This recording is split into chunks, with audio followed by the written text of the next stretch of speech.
네, 안녕하세요. 주식은 역시 키릿의 키릿입니다. 오늘은 휠라로 돌아왔습니다. 휠라에 대해서 짧고 간단하게 알아보면서 휠라의 상승을 점치는 이유에 대해서 알려드리도록 하겠습니다. 넘어가겠습니다. 자, 휠라홀딩스. 일단 매수 리포트가 나왔습니다. 목표 주가는 57,000원이고 현재 주가는 43,000원. 상승 여력은 얼추 20% 정도가 남아있군요. 자, 이 회사의 특징은 BTS가 모델입니다. 그리고 김유정도 모델이기도 하고요. 코로나19 이전 지난해 4분기부터 미국 시장에 대해서 브랜드 가치가 희석이 되었다고 합니다. 그래서 주가가 빠지는 이유가 되었죠. 그러나 최근 미국 전체 소비가 개선되고 신발 소비가 크게 늘면서 동사 브랜드 매출도 빠르게 회복되는 것으로 보인다고 합니다.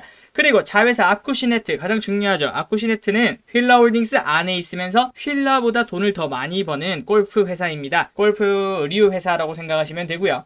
그래서 2021년 상반기 신제품 출시 예정, 실적 개선 기대, 그리고 올해 3분기에 어닝 서프라이즈를 냈죠. 그래서 휠라의 상승을 강하게 점치는 이유 중 하나입니다. 휠라홀딩스인데 휠라보다 돈을 잘 버는 아쿠시네트. 다들 모르세요. 아마 근데 이걸 보신 휠라홀딩스 주주분들은 다들 알고 계셨을 거라 생각을 합니다. 자, 그리고 글로벌 브랜드로서 지난 1년간 가치가 많이 훼손되었지만 이번 4분기부터 브랜드 가치는 다시 회복되고 있다고 판단하고, 글로벌 브랜드 사업자로서 2021년 기준 P는 10배 미만으로 밸류에이션 상대 매력이 너무 크다. 그러니까 지금 싸다는 소리죠. 자, 매출을 한번 같이 파악을 해보도록 하겠습니다. 2018년에 이렇게 3,000억, 그 다음에 2019년에 3,400억, 10% 이상 성장을 했지요. 그 다음에 영업이익이나 순이익도 성장을 했습니다. 그래서 2019년에 강한 상승을 이뤄냈습니다. 휠라 붐이 불면서 약간 과도한 밸류에이션을 받으면서 어쨌든 그 다음에 성장하는 건 확실하니까요. 그래서 성장을 하고 나니 너무 올랐나? 라는 생각에 우후죽순 떨어지기 시작합니다. 그리고 2020년에는 아까 보셨다시피 미국 시장에서 브랜드 가치가 희석된다는 소문이 들리면서 조금씩 떨어지다가 2020년에 들어서 코로나 여파로 완전 박살이 나버리죠.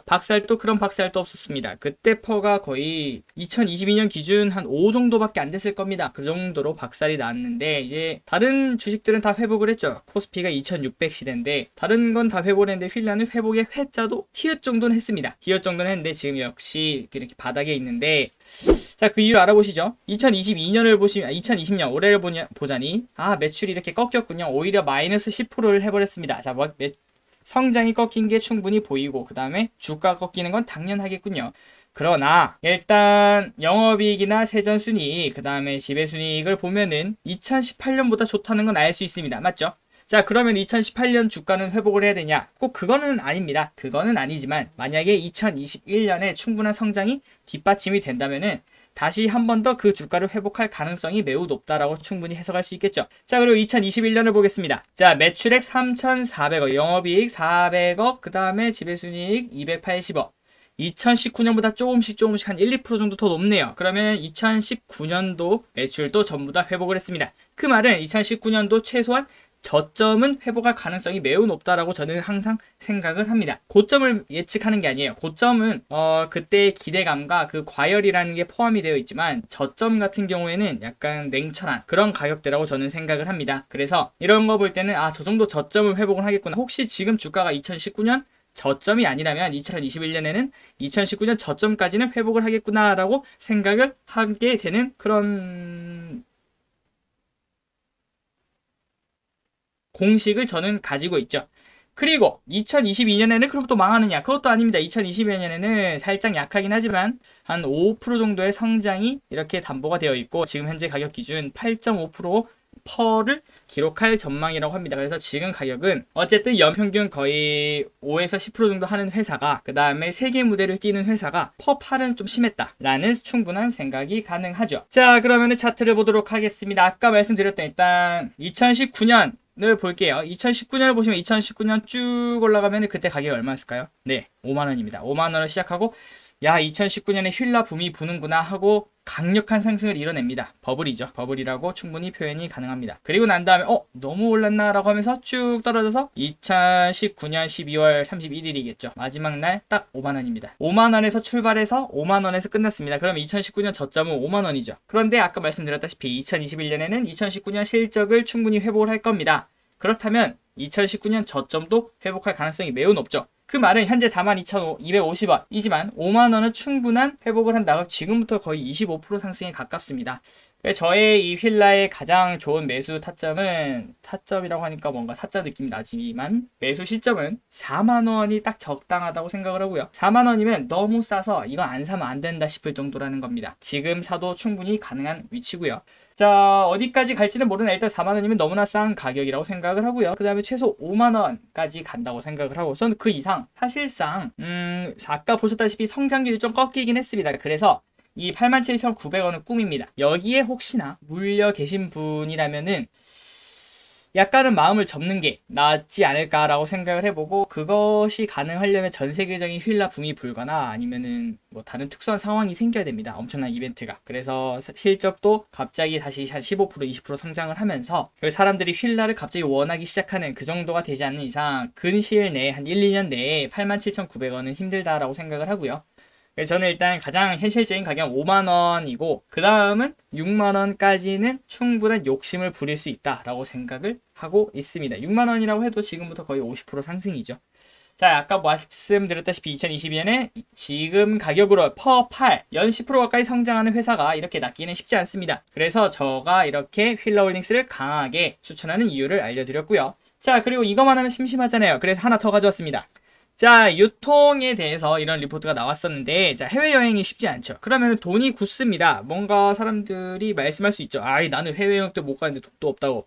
그러실 수도 있으나, 요즘 젊은 사람들이나 아니면 약간의 그 중산층, 말을 잘해야 되는데, 어쨌든, 해외여행을 혹시 즐겨 가시는 분들이라면, 해외여행은 그분들에게는 희망인 겁니다. 1년에 한 번씩 꼭 가는 제 친구들도 많거든요. 한 번은 무조건 가요. 동남아를 가든 일본을 가든 뭐 유럽을 가든. 그래서 그런 식으로 가서 사진 찍어서 올리는 그게 이제 자기만의 힐링인데, 올해는 그걸 못하죠. 그러다 보니까 내수 소비는 당연히 좋아질 겁니다. 그 돈이 굳고 있고, 그 다음에 지금 뭐 상황이 안 좋지만 그 일단 젊은 친구들, 해외여행 가는 친구들은 보통 월급을 받는 상황이잖아요. 그래서 자영업자는 없다고 볼 수 있기 때문에 요즘 상황이 안 좋은 자영업자분들에게는 죄송한 말이지만 그분들은 아직은 뭐 큰 상관이 없다라고 생각을 합니다. 어쨌든 그 돈을 굳는 거를 가져와서 내수 소비를 일으켜 세울 수 있는 방향이 되어 있고, 그 부분은 또 옷을 또 휠라 가격이 그렇게 싼 편은 아닙니다. 완전 싼 탑10. 네, 탑10 같은 그런 의류보다는 조금 더 상위에 있는 그런 가격대를 가지고 있어서 나름 충분히 휠라를 좋아하시는 분도 있고, 저 같은 경우는 휠라를 되게 좋아하거든요. 휠라 비싸서 못 입지. 네, 그래서 휠라를 되게 좋아하는 편인데, 그래서 그런 소비는 충분히 있을 거다라는 그런 리포트였고요. 네, 그리고 의류 신발 OEM 제조사들의 탈중국 전조가 생겼다고 합니다. 2년 전부터 중미중 무역 분쟁이 되면서 거기서부터 더 심화되어서 코로나19 사태로 동남아 생산국 제품들의 경쟁력 상승이 생겨났다고 합니다. 이걸 보시면은 이제 11년부터 이제 내년까지 컨센인데, 베트남이 거의 2배 성장을 했고 중국이 거의 한 30% 정도 하락이 일어났군요. 그리고 신발 수입 비중도 마찬가지의 그 역할을 오히려 신발은 더 큽니다. 신발 같은 경우에는 중국이 거의 반토막이 났고요. 그다음에 베트남 같은 경우에는 거의 3배 이상의 성장세를 이뤄냈습니다. 그래서 우리나라 OEM사들을 좀 봐주면 좋을 것 같다라는 생각에, 자, 화승 엔터프라이즈를 가져왔습니다. 다른 종목도 두세 개가 있습니다. 하지만 시간 관계상 이 종목을 가져왔고요. 자, 이 종목의 특이점, 일단 현재 14,550원인데 목표 주가는 2만원, 그리고 시가총액은 8천억인데 화승 인더스트리 이제 72%를 가지고 있고요. 국민연금에서 10%를 가지고 있습니다. 합쳐서 80%죠. 그러면은 8천억에서 거의 9천억에 가깝죠. 시가총액이 9천억에서 80%면은 한 1,800억 정도만 돌아다닌 시중 유통 물량이라는 겁니다. 소위 말하는 물량이 잠겼다 라고 생각을 할 수 있고요. 그러면은 주가가 좀 크게 움직일 수 있는 환경이 되어 있죠. 그 반대말은 좀 크게 내릴 수도 있다라는 생각을 할 수 있지만 저는 보통 긍정적으로 봅니다. 물량이 이렇게 잠겨 있다는 것은.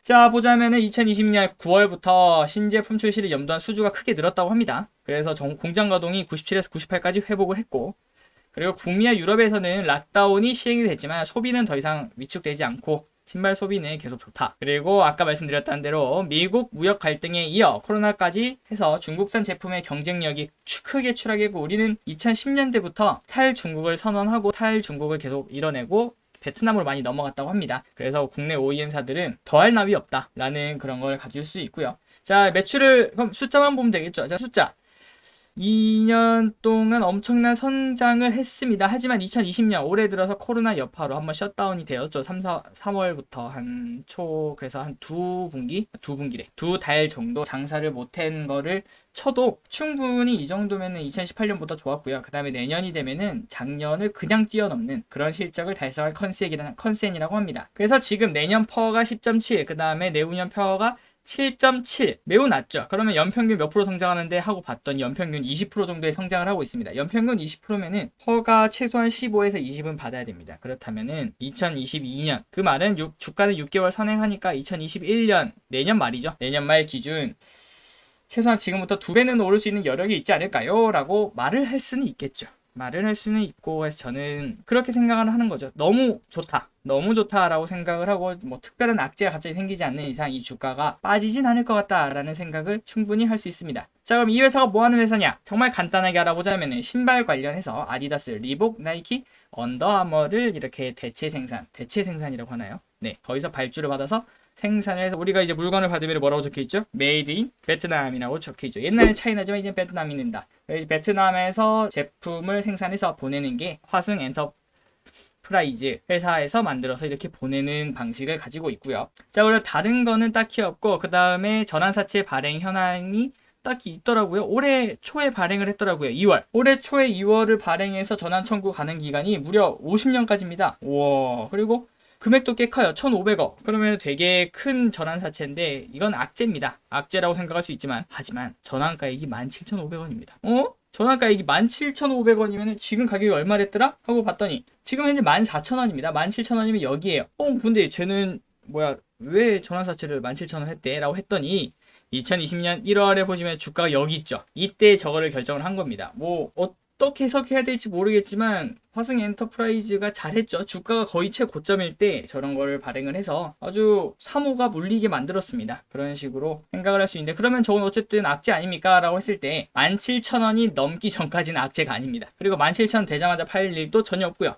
쟤네 같은 경우는 최소한 2만원에서 3만원 그리고 50년이라는 기간이 있기 때문에 계속 들고 가진 않겠지만 충분히 2만원까지는 악재라고 볼 수가 없다라고 생각을 하고요. 그래서 지금 시점에서는 오히려 기분이 좋다. 17,000원에 물려있는 사람도 있네 라는 생각. 그것도 1,800억이 물려있는 거나 마찬가지거든요. 그래서 그렇게 물려있는 것도 있네 라고 생각이 가능하고요. 그래서 저의 가장 보시면은 그리고 성장하는 주식이기 때문에 이렇게 저점이 계속 높아지는 검은색 선을 그을 수가 있는 차트가 되겠습니다. 우상향을 하죠. 그래서 이 검은색 선에 닿으면 매수를 하면 좋겠지만 거기에 또 쉽지는 않고 그렇다면 그냥 적정 매수가는 언제냐라고 했을 때 파란색 줄인 12,000원 후반대 정도라고 생각을 합니다. 13,000원이 딱 깨지는 그 순간 매수를 한다면은 아주 기분 좋게 그리고 혹시 운이 나빠도 한 11,000원 정도까지밖에 안 빠질 것이다 라고 생각을 하고 분할 매수를 진행하시는 것을 가장 추천을 드립니다. 만약 여러분들이 지금 이렇게 급하게 사신다면요, 이게 아시다시피 내년에 실적이 좋아질 게 보이면은 단순히 제가 원하는 그 RSI 여기까지 전 기다리고 싶죠. 저도 기다리고 싶지만 여러분들이 마침 공부를 해보니까 화성 엔터프라이즈가 너무 좋다, 필러보다 더 좋네,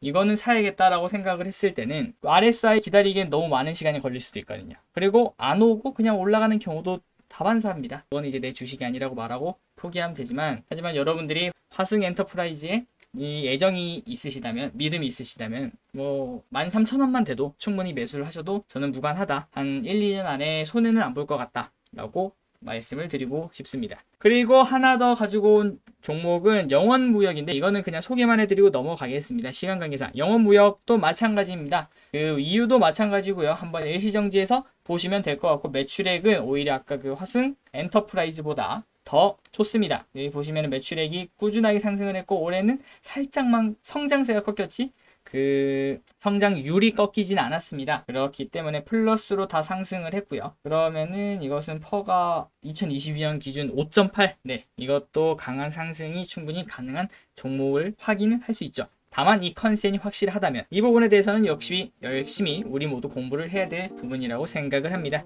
자, 오늘은 여기까지고요. 자, 오늘 휠라홀딩스와 화승 엔터프라이즈 그 다음에 영원무역 괜찮으셨나요? 자, 저는 항상 여러분들이 궁금하시면 그런 종목을 최대한 체크를 해서 알려드리도록 하겠습니다. 매일매일 하는 게 제 일이고 그게 가장 재밌고. 자, 오늘 또 시청해주셔서 감사합니다. 기리시였습니다.